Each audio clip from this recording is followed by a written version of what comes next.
ಪರಮ ಪೂಜ್ಯ ಜಗದ್ಗುರು ಶ್ರೀ ಬ್ರಹ್ಮಾನಂದ ಸರಸ್ವತಿ ಮಹಾಸ್ವಾಮಿಗಳಿಗೆ ನಿಮ್ಮೆಲ್ಲರ ಪರವಾಗಿ ಹೃದಯಪೂರ್ವಕವಾಗಿ ಸ್ವಾಗತವನ್ನ ಈ ಸಂದರ್ಭದಲ್ಲಿ ಬಯಸ್ತಾ ಇದ್ದೀನಿ. ಅದೇ ರೀತಿ ನಮ್ಮ ಬೆಂಗಳೂರು ದಕ್ಷಿಣದ ಸಂಸತ್ ಸದಸ್ಯರಾದಂತ ಸನ್ಮಾನಿತ ಮಂಜುನಾಥ್ರವರು, ಬರೇ ಮಂಜುನಾಥ್ ಅಂತ ಹೇಳಿದ್ರೆ ನಿಮ್ಗೆ ಗೊತ್ತಾಗಲ್ಲ, ಜಯದೇವ್ ಆಸ್ಪತ್ರೆ ಮುಖಾಂತರ ಲಕ್ಷಗಟ್ಟಲೆ ಹೃದಯದ ಒಂದು ಸಮಸ್ಯೆ ಇರುವಂತವರಿಗೆ ಜೀವನ ಕೊಟ್ಟಂತ ಧೀಮಂತ ವೈದ್ಯರು ಕೂಡ ಹೌದು. ನಮ್ಮ ಸಂಸತ್ ಸದಸ್ಯರು ಸನ್ಮಾನಿತ ಮಂಜುನಾಥ್ ಅವರಿಗೆ ನಿಮ್ಮೆಲ್ಲರ ಪರವಾಗಿ ಸ್ವಾಗತವನ್ನು ಬಯಸ್ತಾ ಇದ್ದೀನಿ. ಪ್ರಹ್ಲಾದ್ ಜೋಶಿ ಅವರಿಗೆ ಧನ್ಯವಾದಗಳು, ಹಾಗೆಯೇ ರಾಘವೇಂದ್ರ ಅವರಿಗೂ ಮತ್ತೊಮ್ಮೆ ಧನ್ಯವಾದಗಳು. ಇನ್ನು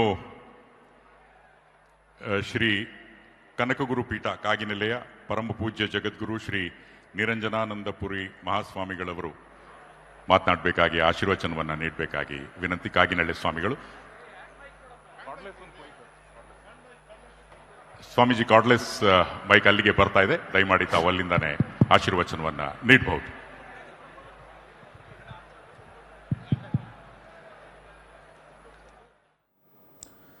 ಇನ್ನು ಯಡಿಯೂರಪ್ಪ ಅವರ ಅಭಿಮಾನೋತ್ಸವ ಸಂಭ್ರಮದಲ್ಲಿ ಕುಟುಂಬ ಸದಸ್ಯರೆಲ್ಲರೂ ಕೂಡ ಭಾಗಿಯಾಗಿದ್ದಾರೆ. ನಮ್ಮ ಗ್ಯಾರಂಟಿ ನ್ಯೂಸ್ನ ಪ್ರಧಾನ ಸಂಪಾದಕರಾದ ರಾಧಾ ಮೇಡಮ್ ಅವರು ಯಡಿಯೂರಪ್ಪ ಅವರ ಮೊಮ್ಮಗನ ಜೊತೆ ಮಾತನಾಡಿದ್ದಾರೆ. ಬನ್ನಿ ನೋಡೋಣ. ಯಡಿಯೂರಪ್ಪನವರ ಮೊಮ್ಮಗ ನಮ್ಮ ಜೊತೆ ಇದ್ದಾರೆ, ಬನ್ನಿ ಅವ್ರನ್ನ ಮಾತಾಡ್ಸೋಣ. ಹೇಗನ್ನಿಸ್ತಾ ಇದೆ? ತುಂಬಾ ಖುಷಿಯಾಗಿದೆ. ಈ 50 ವರ್ಷ ಸಾಧನೆ ಇಲ್ಲಿ ಈ ಸಲ ದುರ್ಗದಲ್ಲಿ ಆಚರಿಸ್ತಾ ಇದ್ದೀವಿ. ತುಂಬಾ ದೊಡ್ಡ ರೀತಿಯಲ್ಲಿ ಎಲ್ಲ ಕಡೆಯಿಂದ, ಕರ್ನಾಟಕ ಎಲ್ಲ ಭಾಗದಿಂದ ಜನ ಬರ್ತಾ ಇದ್ದಾರೆ. ತುಂಬಾ ಚೆನ್ನಾಗಿ ಅರೇಂಜ್ಮೆಂಟ್ಸ್ ಆಗಿದೆ. ತಿಂಡಿ ಆಗಿರ್ಬೋದು, ಊಟ ಆಗಿರ್ಬೋದು, ಸಂಜೆ ಸ್ನಾಕ್ಸ್ ಆಗಿರ್ಬೋದು, ಈ ಬಿಸಿಲಲ್ಲಿ ಫ್ಯಾನು, ನೀರು, ಬನ್ಸು, ಬಾಳೆಹಣ್ಣು ಆಗಿರ್ಬೋದು, ಆತರ ತುಂಬಾ ಚೆನ್ನಾಗಿ ಅರೇಂಜ್ಮೆಂಟ್ ಆಗಿದೆ. ಸುಮಾರು ಜನ ಬರ್ತಾ ಇದಾರೆ. ಆಗ್ಲೇ ಎಲ್ಲ ಕಡೆ ಟ್ರಾಫಿಕ್ ಜಾಮ್ ಆಗಿದೆ. ತುಂಬಾ ಒಟ್ಟು ದೊಡ್ಡ ರೀತಿಯಲ್ಲಿ ಪ್ಲಾನ್ ಆಗಿದೆ. ಹೌದು ಹೌದು ಹೌದು ಹೌದು ನಾವು ಯಾವುದೋ ಒಂದು ಅರಮನೆ ಆತರ ಕಲಾ ತಂಡಗಳು ಒಂಥರ ಇರ್ತಲ್ಲ, ನಿಜಕ್ಕೂ ಕೂಡ ಒಂಥರ ಬೇರೆ ಪ್ರೊಸೆಷನ್ ಅನ್ನೇ ಅದೇ ಸಂಜೆ ಆಗಿತ್ತು. ತುಂಬಾ ಚೆನ್ನಾಗಿತ್ತು. ಈ ತರ ಚಿತ್ರದುರ್ಗ ಸಿಟಿಯಲ್ಲಿ ಸಂಜೆ ಸುಮಾರು ಒಂದು 6 ಗಂಟೆಯಿಂದ 8:30ವರೆಗೂ ತುಂಬಾ ಚೆನ್ನಾಗಿ ಎಲ್ಲ ಲೀಡರ್ಸ್ ಬಂದು ಚೆನ್ನಾಗಾಯ್ತು ಪ್ರೊಸೆಷನ್. ಅದೇ ಒಟ್ಟು ನಿಮಗೆ ಏನಾದ್ರೂ ಪಾಲಿಟಿಕ್ಸ್ ಇಂಟ್ರೆಸ್ಟ್ ಇಲ್ವಾ? ತುಂಬಾ ಚೆನ್ನಾಗಿ ಮಾತಾಡ್ತೀರಾ. ಇಲ್ಲ ಮೇಡಮ್, ಈ ಸುಮಾರು ಜನ ಕ್ವಶನ್ ಕೇಳಿದ್ದಾರೆ. ಸದ್ಯಕ್ಕೆ ನಮ್ದೆಲ್ಲ ಸ್ಟಡೀಸ್ ಎಲ್ಲ ಮುಗಿಸ್ಕೊಂಡು ಈಗ ಬಿಸ್ನೆಸ್ ನೋಡ್ಕೊಂತ ಇದ್ದೀವಿ ಶಿವಮೊಗ್ಗದಲ್ಲಿ. ಸೊ ಅದ್ರ ಬಗ್ಗೆನೇ ಫೋಕಸ್ ಮಾಡ್ತಾ ಇದೀವಿ. ಅದೇ ವಿಷಯಕ್ಕೆ ಯೋಚನೆ ಮಾಡ್ತಾ ಇದೀವಿ ಅಷ್ಟು, ಮತ್ತೇನಿಲ್ಲ. ನೀವೊಂದ್ ಸ್ವಲ್ಪ ಅವ್ರ ತರ ಕಾಣ್ತೀರಂತ ಯಾರಾದ್ರೂ ಹೇಳ್ತಾರ? ಅದೇ ಫಾದರ್ ತರ ಕಾಣ್ತಾನೆ ಹೇಳ್ತಾ ಇರ್ತಾರೆ ಎಲ್ಲರೂ. ಅಣ್ಣ ತಮ್ಮ ಅಂತ ಹೇಳ್ತಾರೆ ಅಷ್ಟೇ, ಬೇರೆ ಏನಿಲ್ಲ. ಅದೇ ಅದೇ ಅದೇ ಹೌದು ಹೌದು ಹೌದು. ಯಡಿಯೂರಪ್ಪನವರ ಮೊಮ್ಮಗ ಅನ್ನೋದು ಅದು ಹಿಂಗೆ, ಅದು ಇಸ್ ಇಟ್ ರಿಯಲಿ ತುಂಬಾ ಪ್ರೆಷರ್ ಆಗುತ್ತಾ ಅದು? ಅಂದ್ರೆ ಡೇ ಟು ಡೇ ಲೈಫ್ ಅಲ್ಲಿ, ನಿಮ್ಮ ಸೋಷಿಯಲ್ ಲೈಫ್ ಅಲ್ಲಿ ಹಿಂಗೆ ಇರ್ಬೇಕು, ತುಂಬಾ ಎಕ್ಸಾಂಪಲ್ ಆಗಿ ಇರ್ಬೇಕು ಸಮಾಜದಲ್ಲಿ, ಆ ತರದ್ದೆಲ್ಲ ಪ್ರೆಷರ್ ಇರ್ತದೆ? ಇಲ್ಲ ಮ್ಯಾಮ್, ಆ ತರ ಏನಿಲ್ಲ. ನಾವು ಸಣ್ಣವರಿದ್ದಾಗೂ ಒಂದು ಡಿಸಿಪ್ಲಿನ್ ಲೈಫ್ ಪ್ಲಸ್ ಒಂದು ರೆಸ್ಪಾನ್ಸಿಬಿಲಿಟಿ ಏನೇ ಕೊಟ್ಟರು ಮಾಡ್ಕೊಂಡು ಹೋಗ್ಬೇಕಂತ ಕಲ್ಸ್ಕೊಟ್ಟಿದ್ದಾರೆ ಫ್ಯಾಮಿಲಿಯಲ್ಲಿ. ಸೊ ನಮ್ಮ ಪಾಡಿಗೆ ನಾವು ನಮ್ದೇನ್ ರೆಸ್ಪಾನ್ಸಿಬಿಲಿಟಿ ಕೊಟ್ಟು ನೋಡ್ಕೊಂಡು ಹೋಗ್ತಾ ಇರ್ತೀವಿ. ಆ ರೀತಿ ಪ್ರೆಷರ್ ಅಂತ ಏನೂ ಇಲ್ಲ.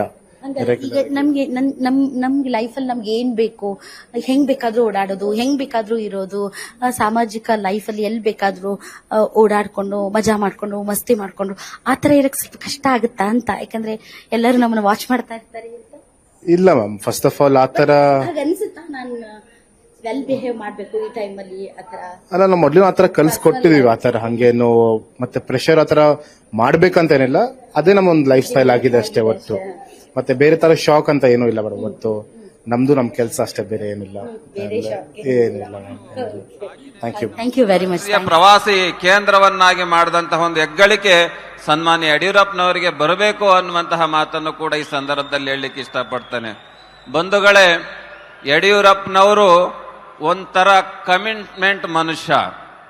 ಒಂದು ಸತಿ ಮಾತನ್ನ ಕೊಟ್ರೆ ಯಾವ ಕಾರಣಕ್ಕೂ ಕೂಡ ಅವರು ಹಿಂಜರಿಯೋದಿಲ್ಲ ಅನ್ನೋದಕ್ಕೆ ನನ್ನ ಮತ್ತೆ ಅವರ ಮಧ್ಯೆ ನಡೆದಂತ ಒಂದು ಘಟನೆಯನ್ನ ಈ ವೇದಿಕೆಯಲ್ಲಿ ಸ್ಮರಣೆಯನ್ನ ಮಾಡಲಿಕ್ಕೆ ಇಚ್ಛಿಸ್ತೇನೆ ಅನ್ನುವಂಥದ್ದು. ಯಡಿಯೂರಪ್ಪನವರು ಮುಖ್ಯಮಂತ್ರಿ ಇದ್ದಂತ ಸಂದರ್ಭದಲ್ಲಿ ಇಂದಿನ ರಾಜ್ಯಪಾಲರು, ಮೇಘಾಲಯದ ರಾಜ್ಯಪಾಲರು ವಿಜಯಶಂಕರ್ ಅವರು ಅವತ್ತು ಮೈಸೂರಲ್ಲಿ ಯಾವ ಅಧಿಕಾರ ಇಲ್ದಲೆ ಖಾಲಿ ಕುಂತಿದ್ರು. ಸನ್ಮಾನ್ಯ ಯಡಿಯೂರಪ್ಪನವ್ರ ಹತ್ರ ನಾನು ಹೋಗಿ ನಮ್ಮ ಸಮುದಾಯದ ವಿಜಯಶಂಕರ್ಗೆ ನಿಮ್ಮ ಸರ್ಕಾರದಲ್ಲಿ ಏನಾದರೂ ಒಂದು ಅವಕಾಶವನ್ನ ಕೊಡಬೇಕು ಅನ್ನುವಂತಹ ಮಾತನ್ನ ನಾನು ಅವ್ರ ಮನವಿಯನ್ನ ಮಾಡಿಕೊಂಡೆ. ಬುದ್ಧಿ ಏನ್ ಮಾಡಬೇಕು ಕೇಳ್ರಿ ಅಂತಂದ್ರು ಅವರು.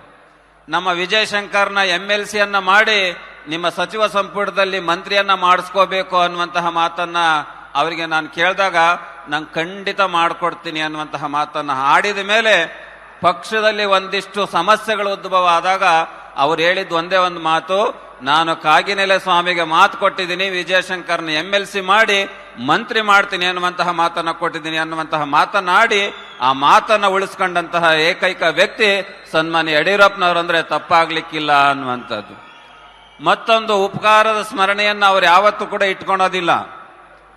ಆ ಒಂದು ಉಪಕಾರದ ಸ್ಮರಣೆಯನ್ನು ಕೂಡ ನಾನು ಈ ಸಂದರ್ಭದಲ್ಲಿ ಸ್ಮರಣೆಯನ್ನ ಮಾಡ್ತೇನೆ.